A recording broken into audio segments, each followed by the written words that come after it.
Think of all the people you know. Imagine everybody in your family sitting in a room with you. How many of those people would look up at you if you were to say the word diabetes? Chances are, someone you know is affected by some type of the illness. After all, 29.1 million Americans have diabetes, or 9.3% of the population. However, not all diabetics were created equal. Of those 29 million Americans, only 1.25 million are type 1 diabetics. And while both type 1 and type 2 diabetes have similar names, they are not the same and come with many differences. Type 1 diabetes, also called juvenile diabetes, is as one might expect, diagnosed almost universally in children, with the vast majority of diagnoses occurring in infants. But with such differences between it and type 2, the more well-known type, the question of what exactly type 1 diabetes is prompted.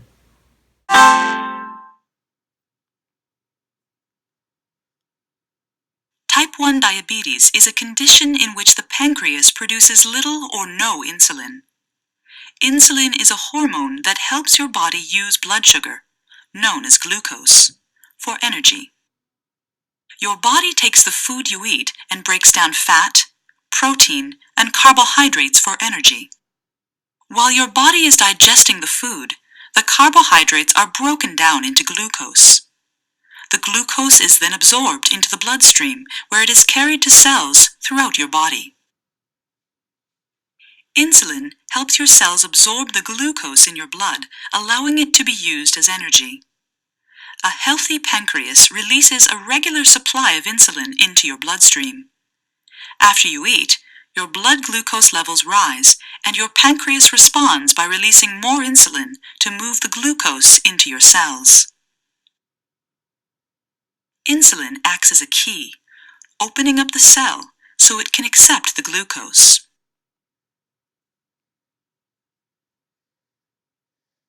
In a person with type 1 diabetes, the pancreas produces little or no insulin. Without insulin, blood glucose levels rise. Without insulin, glucose cannot enter the cells and be used for energy. As a result, it remains in the bloodstream. As a person with type 1 diabetes, it is important to monitor and maintain healthy blood glucose levels. High blood glucose levels over a long period of time can lead to health complications. If your blood glucose level drops too low, even for a short amount of time, you may feel dizzy or too hot or cold. If your blood glucose level drops extremely low, you may lose consciousness. By taking insulin as prescribed by your doctor and maintaining a healthy diet, you can keep your blood glucose levels within a healthy range. Andy Bell, a junior at Weston High School, was diagnosed with type 1 diabetes at the age of 18 months. Here's what he has to say about the diagnosis process and the demographics of those affected by the disease. It's called juvenile diabetes because it's diagnosed pretty much always before someone hits 18. If not, it's the result of a misdiagnosis when they were younger. Universally, the disease is developed before someone reaches adulthood, though not much is known about its actual contraction. In my case, I was 1.5 when I was diagnosed. From what I know, I got really sick all of a sudden, and nothing seemed to help.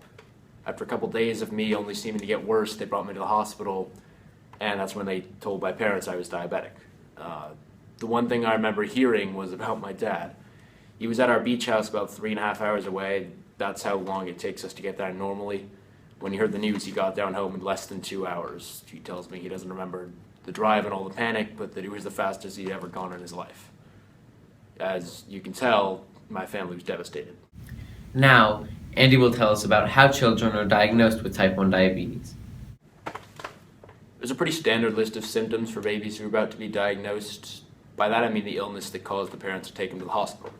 A lot of it aligns pretty well with the symptoms of ketoacidosis because that's usually the cause of the sickness. Thirst, frequent urination, vomiting, all the standard stuff. Nothing you can do to make it any better, it's terrible. Eventually they go to the hospital and they find out, they give you a blood test and they come back and they tell you you're diabetic. It was scary for all of my family. I'm told that in the next few days, almost every member of my family would come down to Connecticut to see how I was. Now, Andy's going to tell us about some symptoms of type 1 diabetes. There's really two major categories when it comes to symptoms that you get. There's one group for low blood sugar and another for high blood sugar. With low blood sugar, the most common would be headaches, nausea, fatigue, confusion, shaking, or extreme hunger. Sometimes your vision can blur, but you can feel weak, have an elevated heart rate, or faint. And if it gets bad enough, you can either hallucinate or have a seizure. Seizures are particularly common among small children who experience low blood sugar when they're sleeping, which used to happen to me a lot. You would have some weird hallucination and you'd be shaking and yelling without even knowing why yourself. It was terrifying. The one I can still remember had something to do with there being a puzzle to unlock from some sort of chains that I was in, and I was yelling at my parents to use a key to open it. Long story short, I was out of my mind. As for high blood sugar, usually it comes with a headache, nausea, frequent urination, dehydration, or hot flashes. Occasionally you can also have a tingling feeling in your limbs or have sudden bursts of energy. If it gets high enough, you'll go into ketoacidosis, where ketones prevent insulin from doing its job. And when that happens, you usually need to be hospitalized until they can stabilize your blood sugar. Usually that's how kids are diagnosed. Like many type 1 diabetic children, Andy uses an insulin pump to deliver insulin rather than daily injections. Here's how the process works. Alright, so this is my insulin pump I have right here. To make it easier, I've drawn a model of it on the board. And the insulin pump is used in place of shots. It just offers a lot more flexibility than shots, because when you're taking shots, you need to, eat at certain, very precise times every day, and you have to have a schedule, and you can't deviate from that schedule. And there are some kids who use shots, they don't have a pump, but I find that it's a lot easier to use a pump because you can pretty much do whatever you want as long as you have insulin in the pump. So the pump works as follows. There's a little container in this part of the pump here with insulin in it. And the pump has computers, and you enter in the amount of carbohydrates that you're eating. The computer goes through its algorithm and it figures out how much insulin it should give you. And then that much insulin is dispensed out through here, through this little tube. And it goes here to the injection site. At the injection site, there's a needle that remains in the body, even when you're not taking insulin.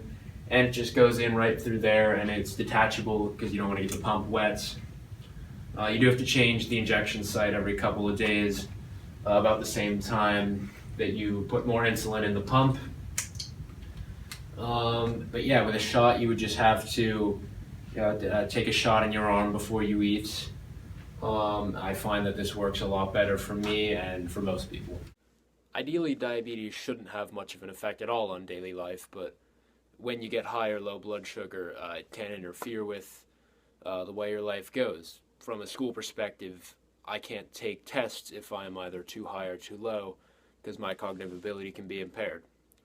In a more everyday kind of scenario, you do have to be a lot more careful with what you do, particularly relating to what you eat and how you exercise, than most people normally would. I have to keep track of pretty much everything I eat and the amount of exercise that I do on a daily basis, and try to keep a balance so that I don't have patterns of high or low blood sugar. So there's a lot more regulation that comes in the life, and of course using the insulin pump is not an easy task all the time. You do have to remember to always make sure it's filled with insulin, make sure it's running properly. You do have to change the needles every so often. Additionally, I wear a continuous glucose monitor, or a CGM, which is an additional piece of hardware that's it's placed on the body, and it constantly measures the blood sugar, and it sends that data to my phone, actually, so it's much easier for me to look at. But like the pump, that does require some maintenance and upkeep to make sure it's always working properly. Generally speaking, it doesn't have a significant impact on life, other than it does require a lot more responsibility than a lot of things might. Although most people have an idea in their heads of what diabetes is, when they hear the word, the truth is that most people don't know for sure what it is, and almost nobody knows what type 1 diabetes is. I know that diabetes is when the body can't properly regulate blood sugar?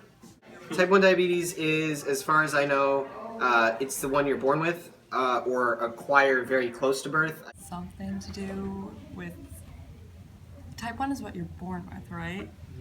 All right, got that. I think that's the basic type of diabetes that doesn't require shots. A lot of what people associate with type 1 diabetes is actually type 2, when in reality, the two diseases are very different. As far as I know, although I'm not certain, the type 2 is the one where you acquire it later in life, either because of like diet or some other like environmental factor or trigger. Type 1 diabetes is the one that you're born with? Type 2 diabetes is like more severe of the two, and it requires, I believe, daily monitoring of blood sugar. Type 2 is like you kind of develop that because of, I guess, something to do with sugar and something like that. Another misconception that people have is that insulin is the miracle treatment for diabetes. While insulin is a big part of treatment, it is not the only thing that is used to treat the illness, and insulin itself causes problems, making it far from a miracle treatment. Okay, so how do you treat type 1 diabetes? Insulin. I think it's just diet, exercise, and common sense kind of stuff. I mean, you have the you have to put insulin into your body intravenously because because your body can't produce it on its own, and you also you're on a ton of meds to keep everything functioning properly because of the lack of insulin can cause some terrible effects. Oh. Something with insulin? There is no cure for diabetes, and this fact is not very well known among most people because of the significantly small amount of attention the illness receives, despite the huge havoc it wreaks on the lives of its sufferers. Okay. What do you think of the recent cure for type 1 that was announced by Johnson & Johnson? Didn't hear about that. I mean, it's still got to go through the testing phase, but if it gets through that with no side effects, I think we're probably good to go. Well, I think as with any cure, you need to have it thoroughly tested and, do a lot of clinical trials before you jump to conclusions and bring it to the market. So you think that we should use the cure eventually? I think we need a bit more testing done. I think it's great.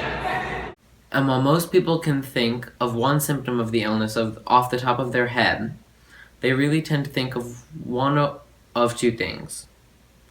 The diabetes is chronic hypoglycemia, or low blood sugar, or hyperglycemia, high blood sugar. Weight gain, blurry vision, other than that, I don't know. Symptoms? I'm not really sure. Obviously, very high blood sugar levels, which has detrimental effects on most of the body. It's tough specifically because I think it affects a lot of areas of the body, and I think it's going to obviously cut your lifespan down by a lot because of the, your body needs to regulate that kind of thing, but I think there's a high chance of, bad brain effects with the blood stuff. And to show how little attention the disease gets from the public, we asked anyone if they had any idea how many Americans suffer from the illness. Nobody was even close. Do you know how many people in America are affected by the illness? No. 3 million people. Millions. It's a really high number. It's not nearly as invisible as people think it is. I couldn't give you a solid estimate. Maybe 3 to 5 million, something in that range. I don't know the exact number, but I'm sure it's pretty significant. Roughly. 10%. While most people think type 1 diabetes is nothing more than not having sugar in your blood, the illness goes much deeper in terms of the effects on the body. The moment the disease begins to take its toll, insulin-producing beta cells located in the pancreas are destroyed by the body's immune system, leaving the body wholly or near wholly unable to produce insulin by itself, and weakening the overall immune system. This leads to the body being physically incapable of performing its basic tasks and supporting life at the most basic level. There is currently no cure for type 1 diabetes. The disease can be treated as you've seen before, However, modern advances are continually making treatment of the disease easier and making large steps towards a cure. The latest breakthrough in treatment is an artificial pancreas, which is similar to the insulin pump, but eliminates the need for manual input. Simply put, it completely automates the process. Additionally, Johnson & Johnson is testing a possible cure to the illness, where biologically modified stem cells are made immune to the destruction experienced by normal insulin-producing beta cells. In later years, this could lead to a cure for type 1 and a treatment for type 2 diabetes.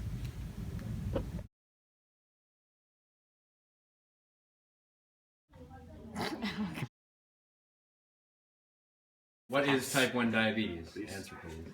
It's a type of diabetes. How is type 1 different than No, wait, type 2? I didn't even get to say what I wanted to say. Okay. What is type 1 diabetes? Bad hair, sir. Oh my god. That's going straight into the video, isn't it? Come on and slam. And welcome to the jam. Here, hold this. I need to read it. Just hold it like right above the camera. Right there. Should I go? Yes, go. I'm not aware of diabetes.